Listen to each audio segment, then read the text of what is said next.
Bonjour à toutes et à tous, bienvenue dans une nouvelle vidéo d'Anecdotes Royales. Après la sortie de la première vidéo sur les prétendants au trône de France, nous avons décidé avec Frédéric de Natal de vous les présenter un par un. Et oui, car un commentaire revient fréquemment, on connaît pas ou peu les héritiers au trône. Et bien justement, on va tout vous dire.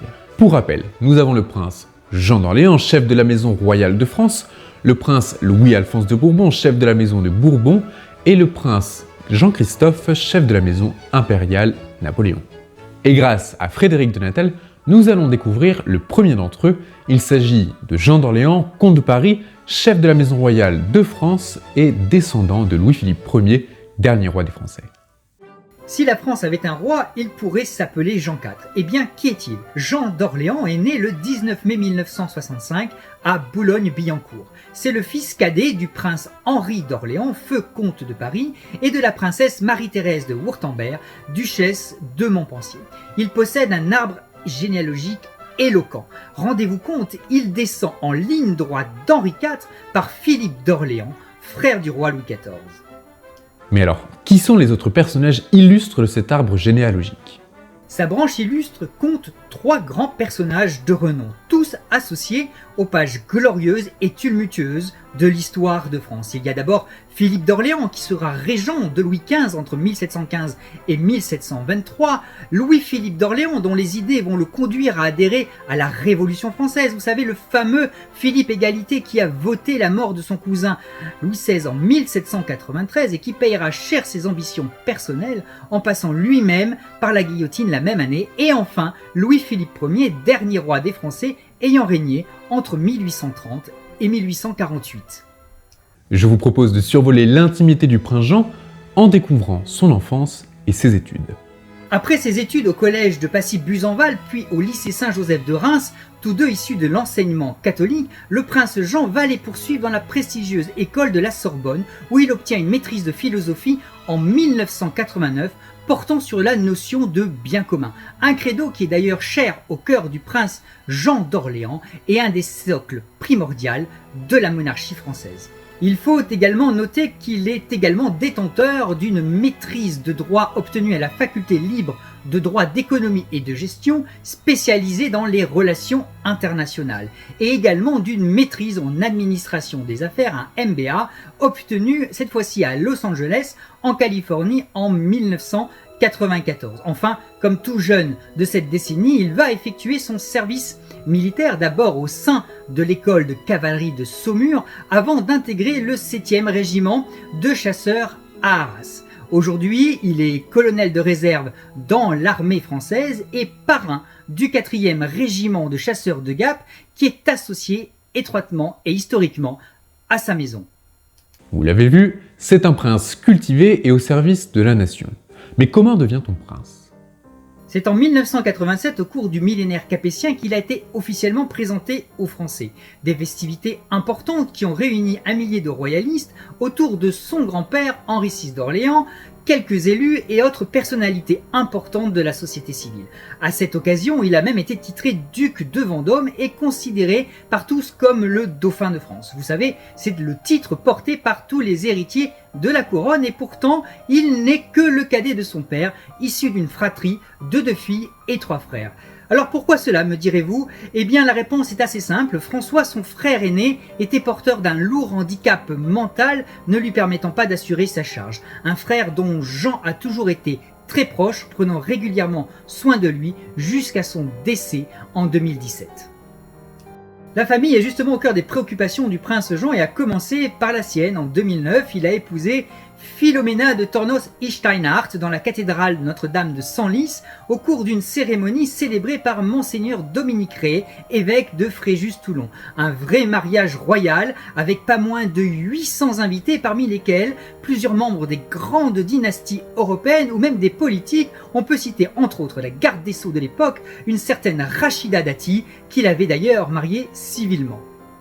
De ce mariage béni par l'amour sont nés 5 enfants. Gaston, né peu de temps après le mariage, Antoinette en 2012, Louise Marguerite en 2014, Joseph en 2016 et enfin Jacinthe en 2018. Alors, toute cette petite famille vit actuellement à Montréal, près de Carcassonne dans le sud de la France. Ils y sont installés depuis 2020, après avoir habité durant une décennie au domaine royal de Dreux, qu'ils ont dû quitter à la suite d'un litige avec la Fondation Saint-Louis, dont le prince Jean est d'ailleurs le président d'honneur et qui gère les biens de la maison d'Orléans. Aujourd'hui, nous sommes à l'heure de la réconciliation entre les deux parties, autant dire tout est bien qui finit bien. Et nous transmettons nos sincères félicitations au comte et à la comtesse, car oui, son Altesse Royale le Prince Alphonse de France est né le 31 décembre 2023. Il a par ailleurs été baptisé le 6 janvier dernier à la basilique Saint-Nazaire de Carcassonne. Mais le prince Jean est quelqu'un de conviction. Il est donc venu l'heure d'ouvrir le chapitre politique. Il est devenu comte de Paris au décès de son père en 2019 et donc l'actuel chef de la maison royale de France. Alors par une ironie de l'histoire, Henri d'Orléans, son père, est décédé le 21 janvier, date anniversaire de la mort de Louis XVI. Le prince Jean d'Orléans est soutenu par la majorité des mouvements ou associations royalistes de France, notamment les deux principaux, l'Action française qui fait régulièrement l'actualité dans les médias et la Nouvelle Action royaliste. Alors chacun sa tendance politique. La première est autant située à droite de l'échiquier politique français que la seconde est considérée comme étant à gauche. Des mouvements toujours présents, actifs intellectuellement et politiquement régulièrement sous le feu des projecteurs ou interviewés. Alors si le prince Jean refuse d'appeler à voter pour un candidat ou un autre, contrairement à ce que faisait son père ou même son grand-père, le comte de Paris reste pourtant très attentif à l'évolution politique, économique et sociale de notre pays. Ancien financier et gestionnaire forestier, le prince Jean a déjà fait un certain nombre de propositions réunies dans un livre entretien intitulé « Un prince français » qui mériterait certainement d'être réactualisé aujourd'hui mais que l'on peut encore trouver en ligne dans tous les sites de vente. Il participe d'ailleurs régulièrement aux grands débats sociétaux qui agitent notre pays, que ce soit dans la rue, à travers des interviews pour la presse papier, la radio ou la télévision. Ainsi, ce catholique convaincu n'a pas hésité à se prononcer contre le mariage pour tous en 2013 ou même à apporter son soutien aux Gilets jaunes en 2018. Il s'est même prononcé contre toute politique de discrimination positive qui favoriserait la montée du communautarisme et le multiculturalisme. Il a même d'ailleurs effectué des missions pour le gouvernement puisque c'est à son initiative que l'on doit la réconciliation franco-italienne de 2019. Il est également un fervent défenseur du patrimoine de la francophonie, notamment avec son association Jean de France de l'écologie, où il a publié plusieurs tribunes en ce sens que l'on peut aussi également retrouver sur son site officiel comtedeparis.com. Ça, c'était ses idées, sa vision. Mais qu'en est-il d'un retour à la monarchie? Est-ce qu'il est pour? Est-ce qu'il est contre? Sous quelle forme? Frédéric va nous répondre.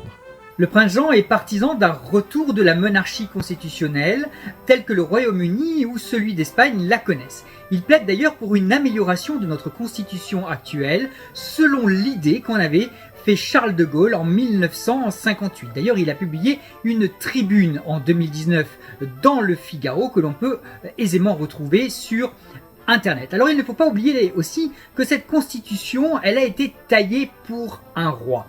D'ailleurs, les Français souhaitent-ils véritablement le retour d'un monarque? Eh bien, selon un sondage daté de 2016, mis en ligne par BVA, 17% des Français souhaiteraient son rétablissement, une large majorité se situant à droite et à l'extrême droite de notre échiquier national. Vous le savez à présent, mais le prince Jean n'est pas le seul prétendant au trône de France. Revenons brièvement sur ce qu'on appelle la querelle dynastique. Jean d'Orléans n'est pas le seul prétendant au trône de France. En effet, le royalisme est malheureusement divisé en deux factions majeures depuis la mort du comte de Chambord en 1883, sans enfant. C'est ce qu'on appelle la querelle dynastique. Elle est très complexe à comprendre puisqu'elle fait appel à de fortes notions juridiques et historiques qui opposent d'un côté les partisans de Jean d'Orléans, ceux que l'on surnomme les orléanistes, et de l'autre côté les partisans du prince Louis-Alphonse de Bourbon, ceux que l'on appelle les légitimistes. Alors c'est d'ailleurs un prince que je vous présenterai lors d'une seconde vidéo à venir. Dans ce conflit, chacun avance naturellement ses arguments en faveur de son poulain, avec autant de vérité que de mauvaise foi. Alors il ne m'appartient pas de décider ici qui a le plus de légitimité, mais la question se posera certainement lors d'une éventuelle restauration de la monarchie, à moins que les Français ne décident eux-mêmes de plébisciter le premier des deux princes qui ramassera cette couronne à terre et qui répondra à toutes leurs attentes. La présentation du prince Jean touche à sa fin, je vous remercie d'avoir regardé la vidéo. N'hésitez pas à nous poser toutes vos questions, à partager la vidéo, à la liker et à vous abonner. Je tiens d'ailleurs à vous demander de rester respectueux dans les commentaires, que vous soyez pour ou contre, que vous défendiez une famille plus qu'une autre ou une forme de gouvernance ou autre. Le but de la chaîne est de rester neutre et de vous proposer un contenu qualitatif et ouvert à tout. Je vous dis à bientôt sur Anecdote Royale et je laisse la clôture de cette vidéo à Frédéric de Natal. Voilà, j'espère que cette présentation du prince Jean d'Orléans, chef de la Maison Royale de France, vous aura plu. Je vous donne donc rendez-vous pour la suite de notre trilogie très prochainement. J'en profite pour vous souhaiter une bonne et excellente année 2024. Puisse-t-elle faire refleurir enfin nos lys dans notre très cher pays, car souvenez-vous, selon cette maxime bien connue, les rois ont fait la France, elle se défait sans les rois.